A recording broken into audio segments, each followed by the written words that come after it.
En el nombre del Padre, y del Hijo, y del Espíritu Santo. Amén. Bienvenidos, queridos televidentes, nuevamente juntos, aquí en este espacio que nos brinda Hora 60, haciendo nuestro informativo teológico llamado La Fe Cristiana. Hoy ya con nuestro tema 32, hablaremos del segundo y el tercer mandamiento del Decálogo. Aquí en los controles, Mariano Reino Buch. Mariano, ¿cómo estás? Buenas tardes para todos. ¿Cómo van las cosas por aquí? Bien. Por suerte ya arrancando fuerte, así que muy contento. Extraordinario. Bueno, mira, Mariano, hoy vamos a hablar, te decía, del segundo y tercer mandamiento. Estamos ya casi finalizando nuestro ciclo de 40 lecciones, vamos por la 32. Terminaremos con los mandamientos y luego, Dios mediante, veremos los últimos números sobre la oración como lo trata el Catecismo de la Iglesia Católica. Bueno, entonces, el segundo mandamiento de la ley de Dios es: no tomarás el nombre de Dios en vano, ¿no? Y este mandamiento, por un lado, prescribe respetar el nombre del Señor y también manda honrar al nombre de Dios. Evidentemente, cuando hablamos del nombre, no son unas simples letras, D-I-O-S, como una bandera, no son simplemente unos colores, unas franjas de colores, sino que el nombre, ya lo veremos, representa la identidad, la esencia. Entonces, justamente al honrar, al deshonrar o al honrar el nombre de Dios, justamente estamos haciendo referencia a su personalidad, a su esencia, ¿no? A sus tres personas, que es Dios. Entonces, nos dice este mandamiento que no se ha de pronunciar sino para bendecirlo, adorarlo, glorificarlo. Nombre de Dios, lo que te decía. Cada persona expresa, digamos, el nombre, la esencia, su identidad. Vos fijate que cuando Dios creó a Adán y Eva, luego les dio la tarea de poner el nombre a todos los animales, por ejemplo, ¿no? Entonces, de alguna manera, también esa tarea que Dios les da a Adán y Eva es para mostrarles que ellos tenían como cierta potestad, cierta propiedad, ¿no?, sobre aquello, porque el hecho de poner un nombre es asignarle también una misión también, de alguna manera, ¿no? Entonces, el nombre de Dios para los fieles tiene que ser algo sagrado, ¿no? De hecho, también veremos cómo el pueblo elegido no se animaba a nombrar directamente a Dios, ¿no? Y lo llama el Señor, por ejemplo, ¿no? Elohim, ya veremos. Así que hoy podemos preguntarnos un poco, bueno, ¿yo realmente estoy alabando a Dios cuando tengo buenas noticias, cuando tengo malas noticias? ¿Estoy sintonizado con Dios? Gracias a Dios, en la Argentina no existe el pecado del que vamos a hablar un poquito, que es el de maldecir a Dios, ¿no? Algo muy triste, que muchas veces estaba relacionado, digamos, con el dolor, con un problema, no sé, uno se martilla un dedo, se agarra el dedo con una puerta, bueno, y quizá una blasfemia, ese es el nombre técnico, ¿no? Claro, habitualmente una persona, o muchas veces en los países donde esto pasa, no se piensa directamente, bueno, yo quiero ofender a Dios, ¿no? Porque es una reacción. Pero evidentemente es una costumbre muy triste, porque la verdad que nombrar a Dios de esta manera es una pena, y por eso esa costumbre, esa mala costumbre, esa pésima costumbre, hay que erradicarla, ¿no? Entonces, Dios también tiene un nombre, aunque evidentemente el nombre no abarca la esencia divina, no hay conceptos humanos que puedan así representarlo, ni nombre que pueda expresar exhaustivamente su esencia. Dios es el santo, está por encima de toda criatura, es trascendente, no nos alcanza el disco duro o el disco rígido, la memoria RAM, en fin, para comprender la esencia divina, ¿no? Pero, a pesar de todo, para que podamos invocarle y dirigirnos personalmente a Él, en el Antiguo Testamento Dios reveló diversos nombres que se lo podía llamar, ¿no? Por ejemplo, a Moisés, Dios se le revela como el ser por esencia, ¿no? Yo soy el que soy, yo soy el que es, ¿no? Dice el texto de Éxodo, y así dirás a los hijos de Israel, yo soy, o sea, el que es, el que tiene el ser por esencia, el ese, me ha enviado a vosotros. Este es mi nombre para siempre, dice el Señor. Así que por respeto a la santidad de Dios, el pueblo de Israel, te comentaba, no pronunciaba su nombre, sino que lo llama eso el Señor, Adonai en hebreo, Kyrios en griego. Otros nombres, Elohim, que es el término plural majestático de la palabra plenitud o de la palabra grandeza, o también se lo llama El Shaddai, que significa poderoso, omnipotente.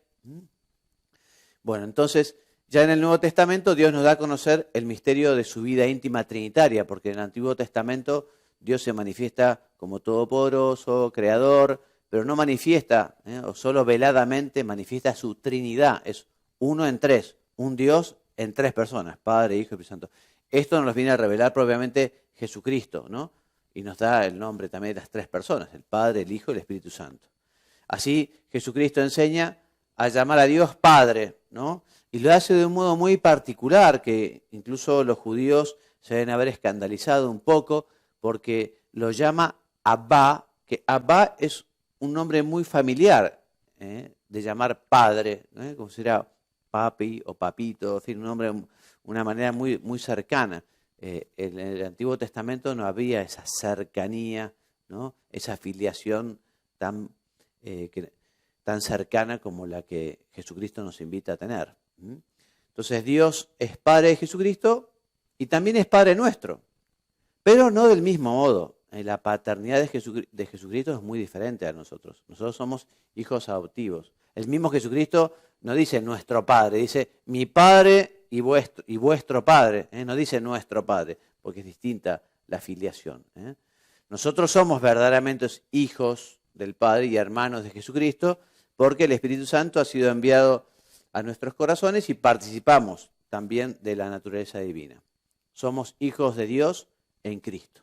Y en consecuencia podemos dirigirnos a Dios llamándole de verdad Padre. En este sentido, San José María, el fundador del Opus Dei, San José María escribía y decía: Dios es un Padre lleno de ternura, de infinito amor. Llámale Padre muchas veces al día y dile a solas en tu corazón que le quieres, que le adoras, que le sientes, que sientes el orgullo y la fuerza de ser hijo suyo. Así que este segundo mandamiento nos invita a honrar el nombre de Dios. Santificado sea tu nombre, decimos en el Padre Nuestro, ¿no? Y cuando hablamos de santificar o de santificado, entendemos que justamente hay que reconocer el nombre de Dios como algo santo y tratar su nombre de una manera santa. Y es lo que hacemos cuando adoramos, alabamos o damos gracias a Dios. Es también una de las peticiones, se los decía recién, del Padre Nuestro, ¿no? Y al pronunciarla pedimos que su nombre sea santificado a través nuestro, es decir, que le demos gloria con nuestra vida y que también los demás le glorifiquen. Así que, en fin, depende de nuestra vida, de nuestra oración, que su nombre sea santificado entre las naciones. Por eso también el respeto al nombre de Dios reclama también el respeto a personas muy vinculadas. Cuando hablamos de respetar el nombre de Dios, también debemos respetar el nombre de la Santísima Virgen, el nombre de los santos, de la Eucaristía, el mismo Cristo, en las especies eucarísticas. O sea que también, digamos, pecarían contra este mandamiento de la ley de Dios quienes deshonraran el nombre de la Santísima Virgen o de los santos o trataran con desprecio a la Eucaristía, etc., ¿no?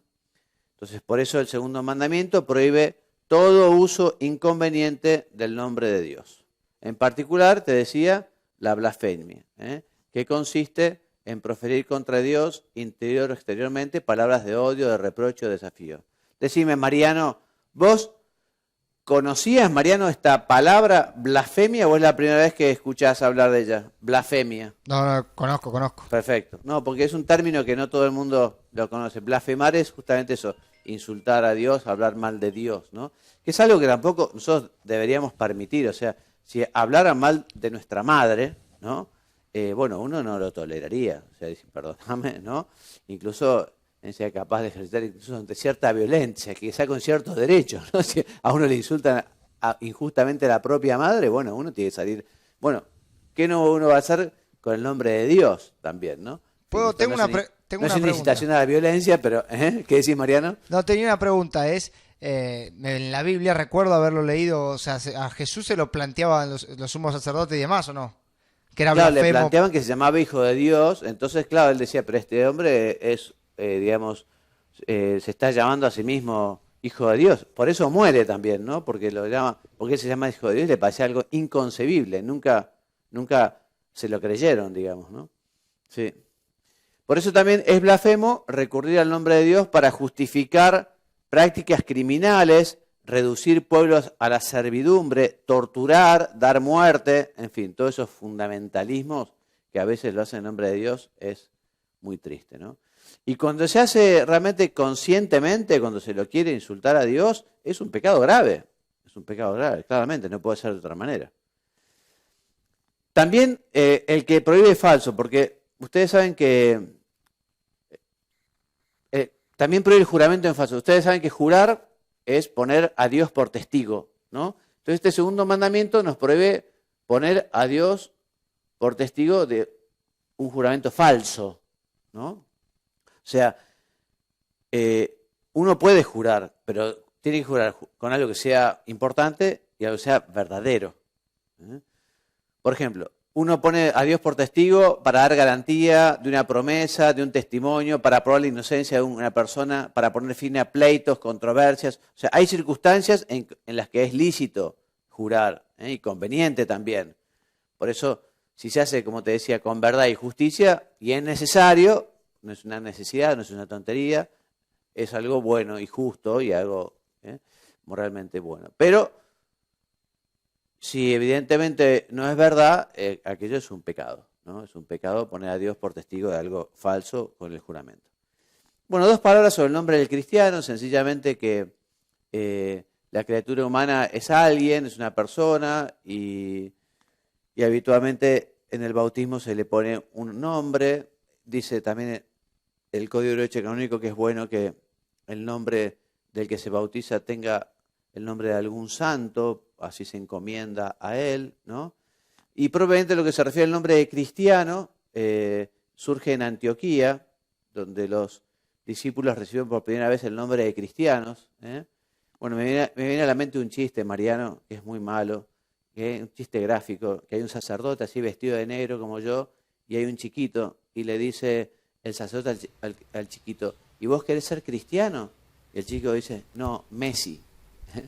Bueno, estuviste bien. Chiste, pero bueno, es una suerte que alguien que se llame cristiano, bueno, reconozca por qué es el nombre, ¿no? El cristiano es justamente por ser discípulo de Cristo, una cosa importantísima. Bueno, entonces se llama a cada uno por su nombre, Dios llama a cada uno por su nombre, en ese sentido podemos hablar de una vocación, Dios nos tiene en su mente desde la eternidad, toda nuestra vida, ama a cada uno personalmente, ¿no? Nos llamó por nuestro nombre, de cada uno espera una respuesta de amor, Él nos dice, amarás al Señor tu Dios con todo tu corazón, con toda tu alma, con toda tu mente y con todas tus fuerzas. Por eso nadie puede sustituirnos en esa respuesta de amor a Dios. En este sentido, San José María, él anima a meditar con calma aquella advertencia que llena el alma de inquietud y al mismo tiempo le trae sabores de panal y de miel. Te he redimido y te he llamado por tu nombre, eres mío, ¿no? Dice Isaías, ¿no? Eso le dice Dios a Isaías y nos dice a cada uno. Por eso, continúa San José María, no robemos a Dios lo que es suyo, no nos pertenecemos, somos de Cristo, somos de Dios. Un Dios que nos ha amado hasta el punto de morir por nosotros, que nos ha escogido desde toda la eternidad, antes de la creación del mundo, para que seamos santos en su presencia. Bueno, terminado aquí el segundo mandamiento, vamos a hablar ahora del tercer mandamiento, que hace referencia a santificar las fiestas, ¿no? El mandamiento es anterior a Jesucristo. Antes, ya lo veremos, los hebreos, el pueblo elegido celebraba el sábado. Nosotros celebramos, santificamos el domingo. El domingo es el día del Señor. Es el día del Señor porque es el día de la resurrección, ¿no? La Biblia nos cuenta cómo efectivamente Dios al séptimo día descansó y nosotros estamos llamados, digamos, también a ese descanso para la gloria de Dios. Ese séptimo día era el sábado. Nosotros, en cambio, el domingo es el primer día de la semana, ¿no? Entonces, es lo que te decía, Dies Domini, el día del Señor, que es el día domingo, que es un documento también del Papa San Juan Pablo II. Te recomiendo, Mariano, vivamente, buscalo en internet, baja esta carta pastoral del Papa San Juan Pablo, que nos ayuda y nos orienta cómo tenemos que vivir el domingo. Es muy linda, nos da muchas iniciativas para justamente hacer del domingo un día consagrado al Señor, donde efectivamente la misa sea lo central, pero también un llamado a un día de oración, de familia, etcétera, etcétera. Se los recomiendo a vos y a todos los televidentes. Dies Domini, el día del Señor, de Juan Pablo II, ¿no?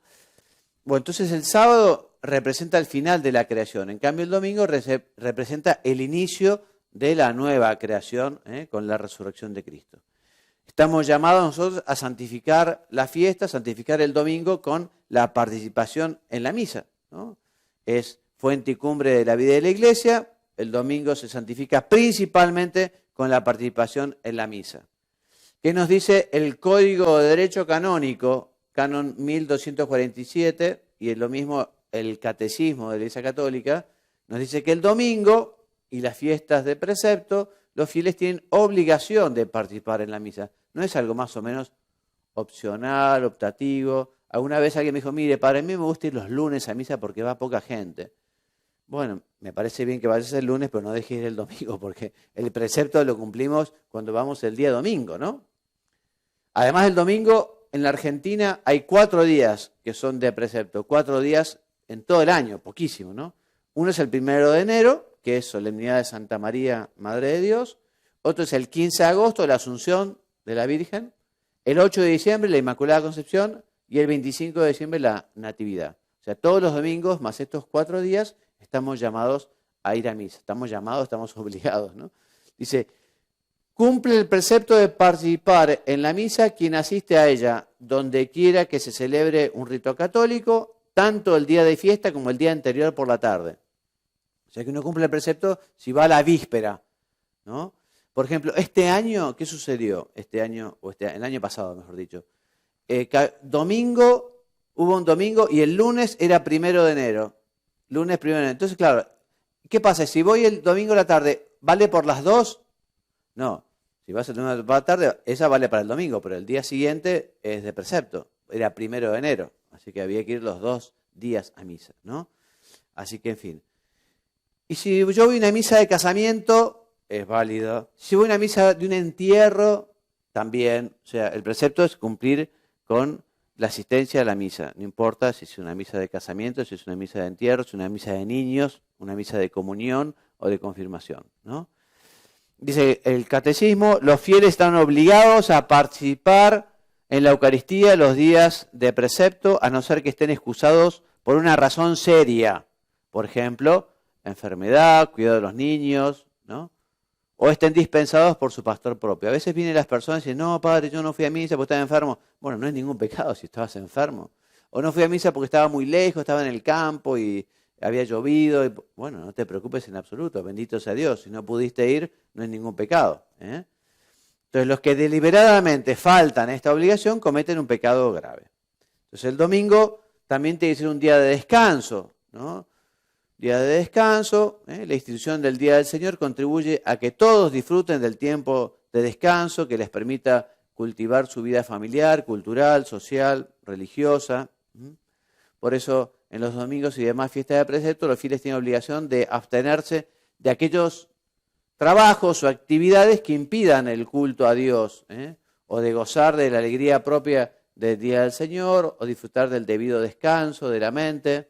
Por eso, en fin, hay trabajos en los que uno no puede dejar, digamos, hay trabajos que... Pero a veces esta mentalidad tan materialista, tan mercantilista, que siempre está todo abierto, en fin, quizás ya es algo tan natural que uno ni siquiera lo ponga en duda, ¿no? Pero bueno, quien tenga un negocio que se ocupe de su empleado, si es cristiano, dice, bueno, yo le doy franco para que vaya a misa el sábado a la tarde, si va a trabajar el domingo, en fin, es una responsabilidad de los patrones, ¿no? Y quien sea un empleado también pida, ejercite su derecho, ¿no? Y pida poder arreglar las cosas de manera tal para poder asistir a misa el domingo o el sábado por la tarde. Se trata de una obligación grave, como es el precepto de santificar las fiestas, ¿no? Bueno, entonces, no obstante el descanso dominical, puede no obligar en presencia de un deber superior de justicia o caridad. Otro tema, la libertad religiosa. La libertad religiosa es una libertad muy importante que los pueblos tienen que tener para sí y que los gobiernos, los estados, no pueden sojuzgar, ¿no?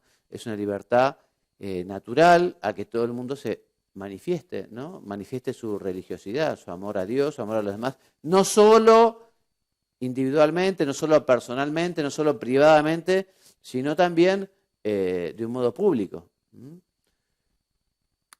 Deben dar todos ejemplo público de oración, de respeto, de alegría, defender sus tradiciones como una contribución preciosa a la vida espiritual de la sociedad humana. Por eso, cada cristiano debe evitar imponer sin necesidad a otro lo que le impidiera guardar el día del Señor. Entonces, un culto que debe ser público, y un derecho también civil, que es el de la libertad religiosa. A ver, léeme algo, Mariano, si yo no soy el único que hablo.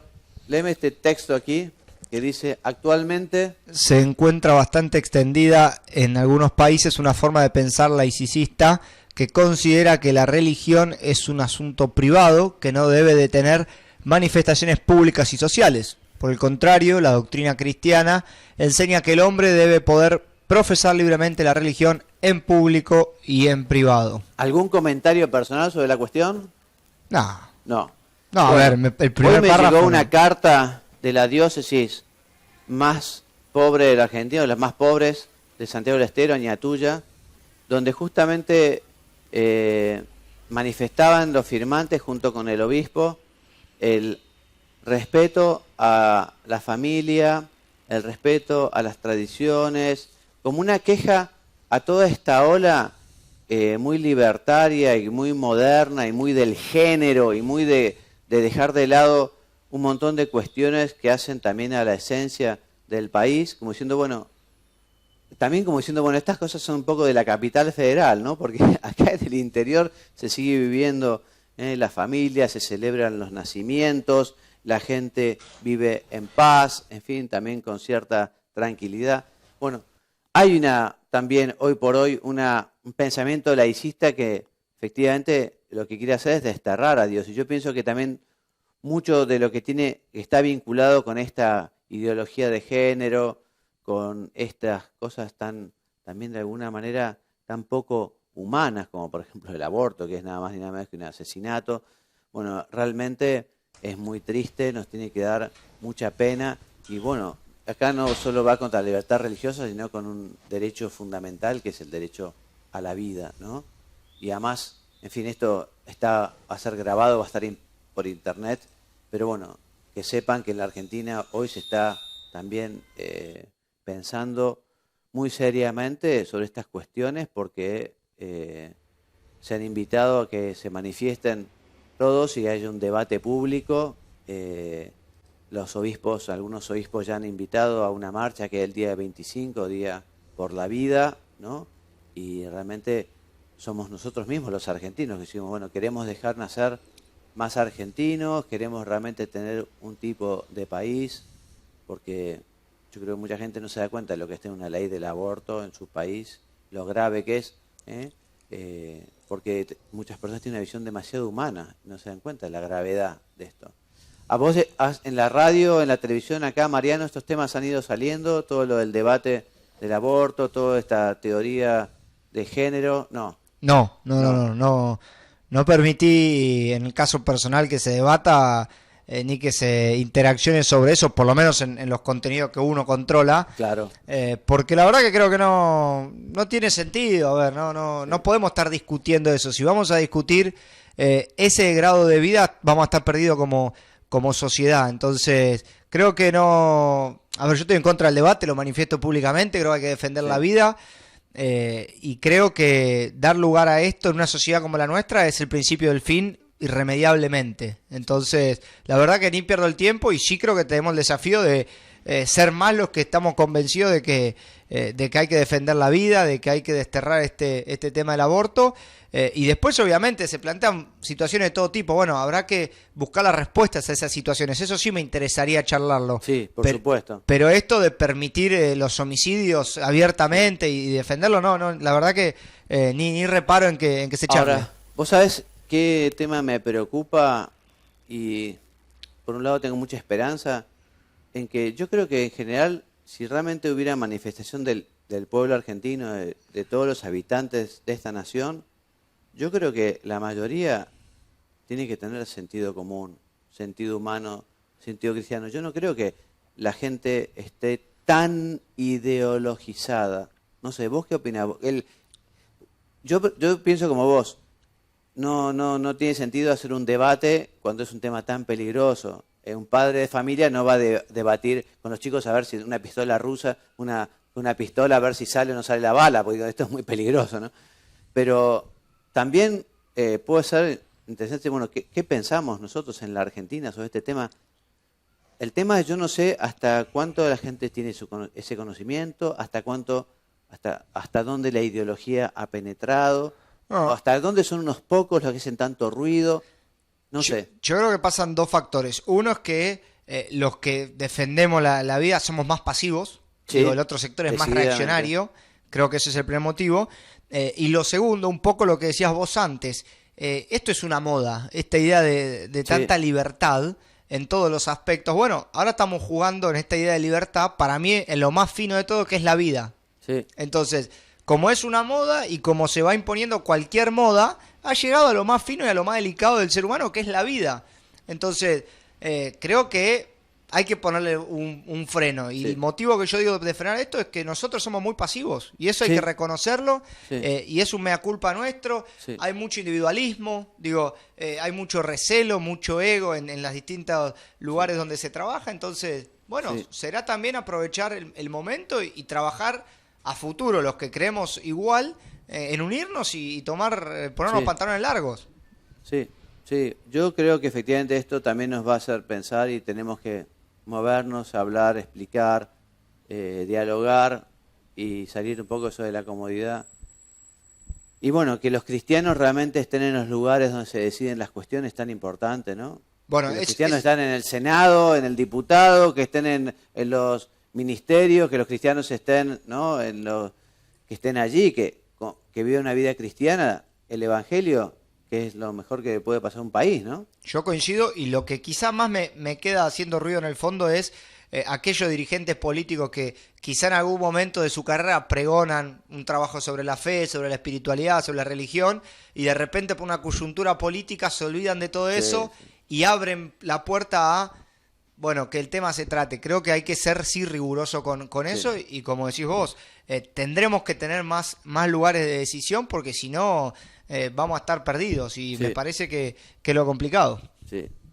Por eso, en fin, también hay muchos, esto venía a cuento de esa mentalidad laicista, que le gustaría que todos, sos muy cristiano, bueno sí, pero vos quedate adentro de la iglesia, quedate adentro de la sacristía y dejanos que el mundo lo manejemos nosotros, ¿no? Entonces resulta que los cristianos están ahí metidos cuando justamente los cristianos están llamados a manifestar su vida cristiana y también su visión política y su visión antropológica y el evangelio, ¿no?